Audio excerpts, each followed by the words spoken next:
Calgary Police Service has concluded an operation where hundreds of fentanyl pills, body armor, cash, narcotics were seized during an operation targeting drug traffickers in the northeast of Calgary. On Wednesday, January 20th, District 5 operations team arrested a man alleged to have been involved in a significant dial-a-dope operation. The suspect was arrested in search of his vehicle incident to arrest turned up 606 fentanyl pills with an estimated street value of $18,000 and an amount of methadone and cash. Subsequently to the arrest, a search warrant was executed on the subject's residence, and nearly $23,000 cash, 23 OxyContin pills, cocaine, methadone, marijuana, 2 sets of body armor, bear spray, and ammunition were seized. Charged in connection with this incident and this operation is Ismail ABDULBAKI of Calgary, age 34 years old. He faces several drug-related charges under the narcotics section, and also he's being investigated for potential impaired driving charges. Over and above that, he's facing charges under the provincial statute for Body Armour Control Act. This drug activity is believed to be the core of much of the violence recently in the northeast of Calgary. So, Rick, just because fentanyl's involved and it's believed to be linked to the violence, can you just kind of, in layman's terms, just express just how significant a bust is this for CPS? From a street level and dial-a-dope operation, it's a significant bust from the street level. What I can say is when you look at 606 OxyContin pills, we've done a substantial hit into the localized drug trafficking. But over and above that, these operations take place throughout the city. Just because it's a northeast operation, this drug dealing could have occurred in any area of the city. And with all the recent history around fentanyl and addictions and overdoses, 606 is a significant impact. What leads you to believe that it is connected to the violence? Well, I don't know specifically whether this one's exactly connected, but what I can say is the ongoing violence in and around Calgary is a result of a drug turf war for the most part. These dealers are trying to establish territory where they can conduct their business and be successful in their business, and as they start crossing paths with each other, that's when the violence starts to occur. Do you guys have were there any other people of interest in this trafficking? Some of the portions of the investigation still looking at to where other further leads may take us from an operation perspective.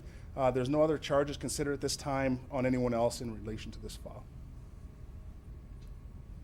Just give an idea of the operation. Was it taking place at the residence that you issued the warrant? It took place, mostly it was a dial-a-dope type operation, which there's methods of contacting these folks. They come by, they deliver their drugs, hand-to-hand drug transactions involved.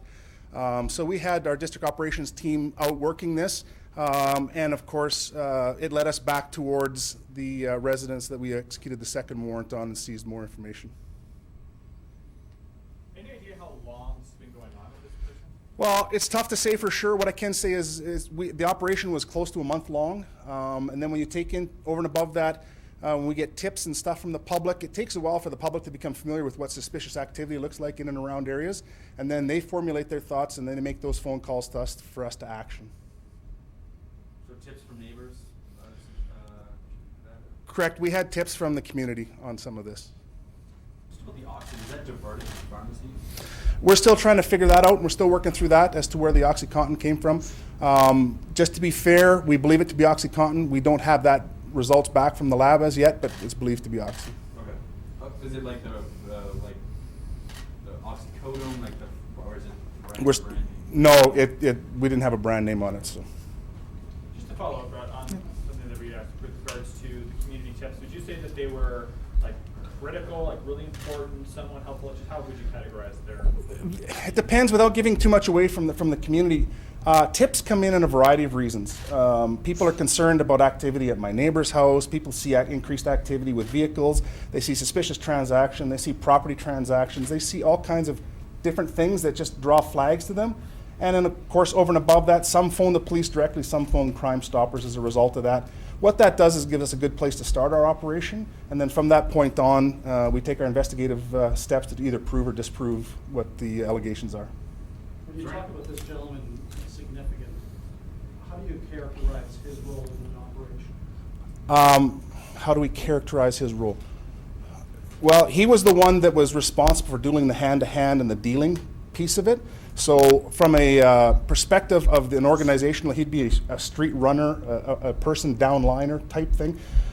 There's be several people over and above that somewhere in the organization that would be supplying him from that perspective. But he's the one out doing the work on the streets.